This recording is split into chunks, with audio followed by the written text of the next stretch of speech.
Hey, good morning. Just got done defrosting the car. It's been a while since I've had to do that, right? Because since we moved up to Chicago and live out in the Chicago suburbs, like almost every house, like independent house, standalone house out in the suburbs has a garage because, yeah, it snows a lot, it ices over a lot. But anyways, down in St. Louis, we do not park in the garage at the in-laws house. So, yeah. Anyway, we've already done 2 miles this morning. My wife and I did that, so I said we. Now I am off to go do 5 more miles. So the 2 miles this morning, we're just around the neighborhood here by the in-laws, and it's really hilly. But my 5 miles is not supposed to be any hill work or anything like that. It's supposed to be 5 just really slow miles. I'm looking for like 9 minutes per mile pace, because Monday is recovery day. Got to take your easy days easy so your body can absorb the workouts. But anyways, let's finish driving to where we're going. There's a path like down by the Merrimack River, and because it's on the river bed, or not the bed, the river banks of the river, and that's what I'm trying to say, it's pretty darn flat. So that's where we're heading. Go do 5 miles on that. See you when we get there. Hey, so we're here at the park, and literally the only hill on this trail is the one that gets from the parking lot over here down to the banks of the river. This is the only hill. It's only like real hill. Of course, there's like little undulations, but anyways, so we're about ready to hit it. We're gonna do 4 or 5 miles. 5 miles is the plan. The legs feel kind of tired, so we might just do 4. We'll see how I feel at the end of 2. But yeah, let's hit it.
Hey, good morning. Changed the run plan midway. I think we kind of hinted at that earlier, but we'll talk more about that when I get back to the car. I want to show you something. This is, I'm not sure what the park is called, but that's the Merrimack River over there. But this guy, check this guy out. He is like my favorite, absolute favorite fire hydrant. Like, I don't know how in the world it got that sunk into the ground, because I showed you a picture of a fire hydrant earlier. And like the rest of them are, you know, normal height. So I don't know. I hope that it's never needed to be used, because I think they'd have a hard time getting the nose on, or the hose on the nozzles of that fire hydrant. Anyway, just a little bit back to the car. We'll talk more once we get there.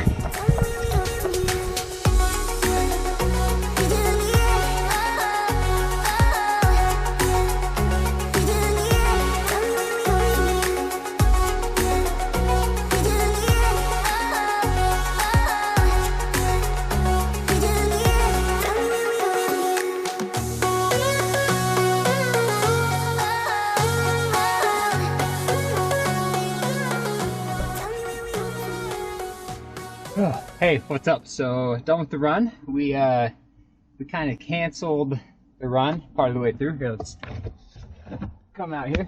Anyway, so kind of the theme for today is going to be listen to your body. So yeah, I went from 5 miles, yeah, keys in my hand, 5 down to 4, and really did that because the legs just kind of came alive, right? So ended up being about 9.5 minutes per mile, which kept me in the heart rate zone that I wanted.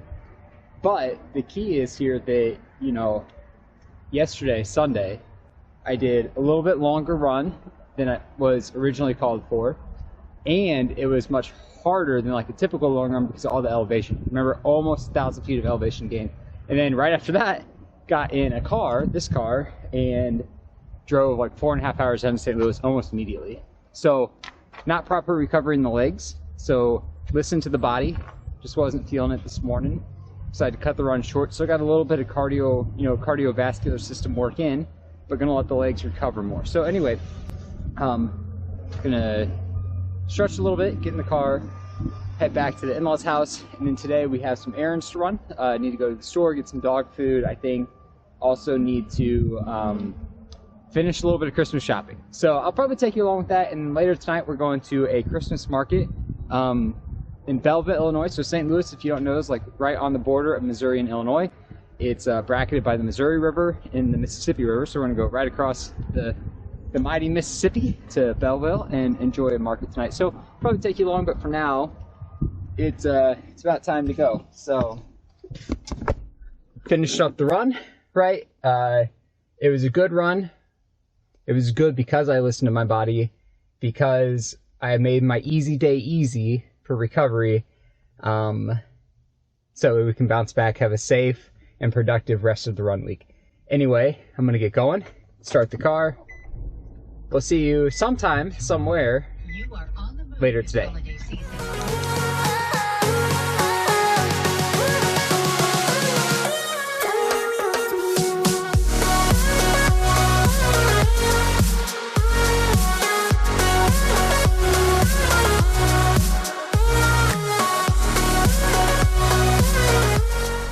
Hey, so it's been kind of a crazy busy day. We did go to the mall, forgot to take the camera, still learning. But anyway, after the mall, back home, then had to go to Walmart for dog food and other stuff. And then now I'm just leaving this Pan-Asian grocery store. We really enjoy Asian food, and so figured I'd go check it out, and got a like a boba milk tea. I don't know, whatever they're called, but they're delicious. A boba in the bottom, like a milk tea in the top. Good stuff. Anyway, time to go home. I guess right before we go home. And so tonight we are going over to the Christmas market. I will remember to take a camera, show you some of that, and then we'll move on.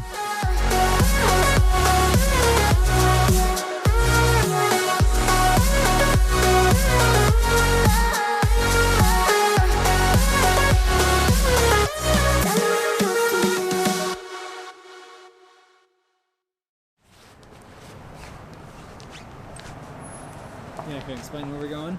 We're going to the Belleville Christkindl Market. Belleville, Illinois, which is, I don't know, about an hour away from St. Louis. Halfway to Indiana. She was very much complaining about how long the car ride was. I didn't know that Belleville was so far away.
Hey, what's up, everybody? It is the end of the day. I hope you enjoyed both the Pan-Asian market. That was just a couple really quick clips in there, but then also the Christmas market in Belleville. It's a fun time. So if you're in kind of the St. Louis area, I recommend going and checking it out.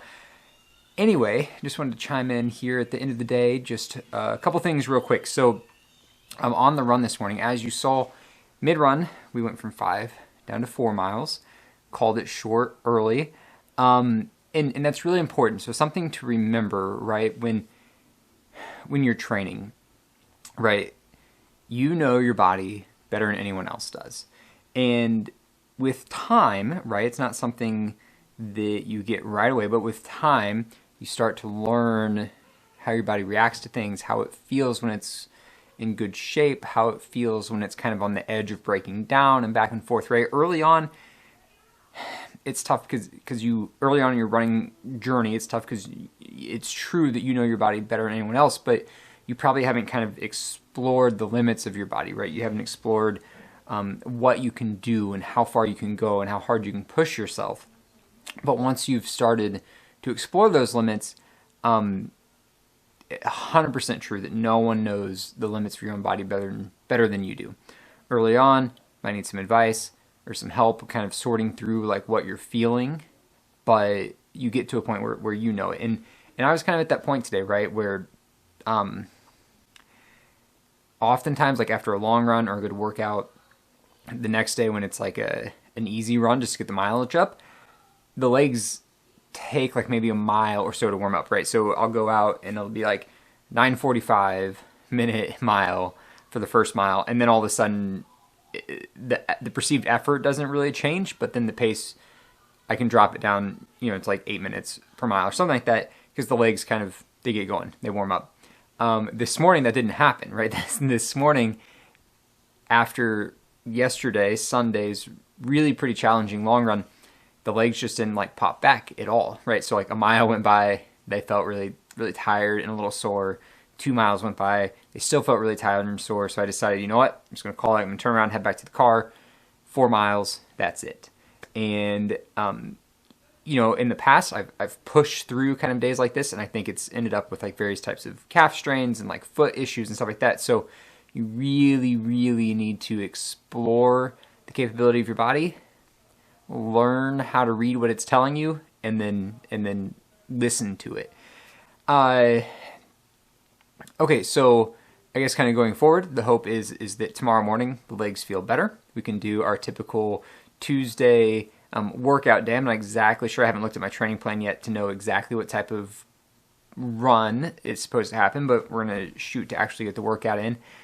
And then continue on down the week. It is kind of nice because next week is purely vacation, so I'll have a little bit more of a down week that I can use to kind of get the legs back under me with, and then really kind of charge into the last 4 weeks of the training block. But for now, it's about getting through this week without injury.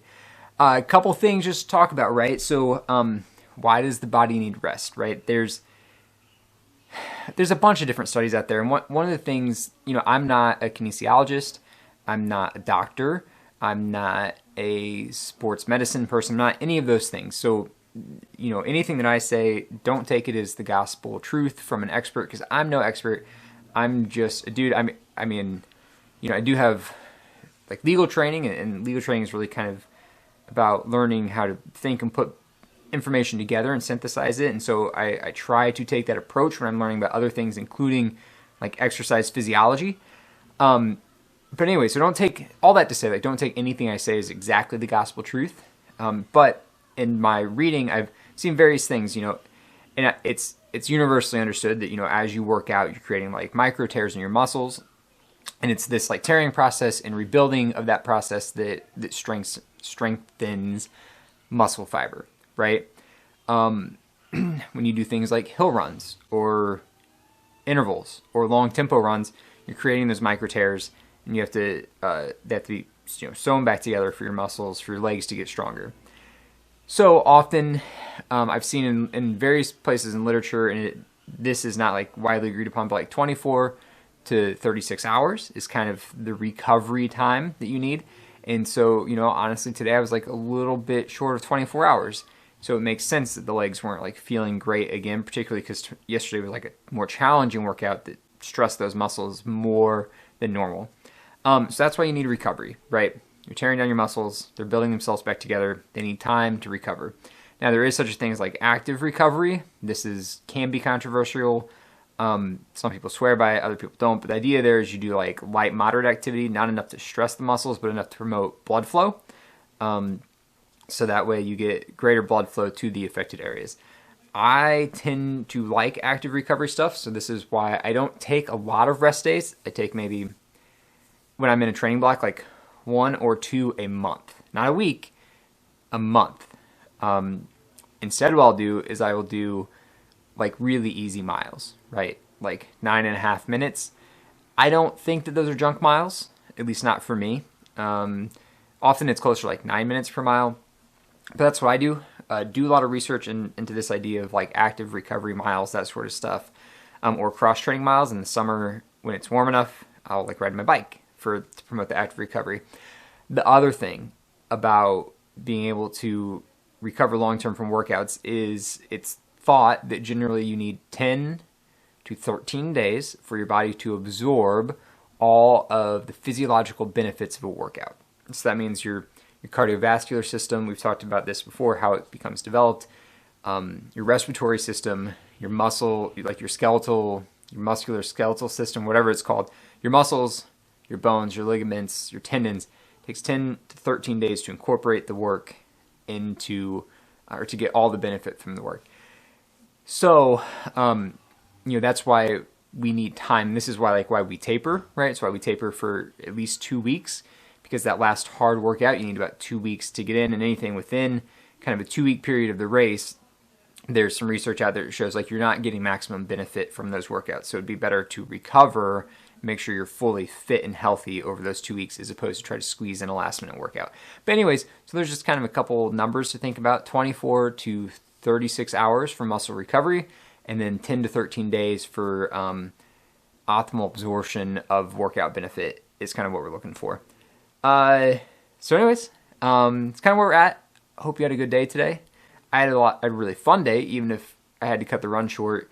I said in the video that it was a good run, and I really believe that, even though I cut it short. Some people would be kind of worried about that. Oh man, I wasn't able to go according to plan. I came up short. I didn't hit the times, whatever. Again, just know your body. So it was a good run because I knew that I needed to take it easier than even I had planned. Anyway, hope you liked this video. Hope you enjoyed it. Sorry, it's kind of like hush tones, whatever. There's a movie going on in the other room, so I'm trying to be like respectful and not not be all over interrupting their movie. Anyway, thanks for watching. If you enjoy the content, I'd really appreciate it if you subscribe. It helps the channel out a lot. Share the channel with one of your friends. That would be amazing. Running friend or otherwise. Give me a thumbs up. Ring that notification bell. And I will see you sometime later this week. Bye.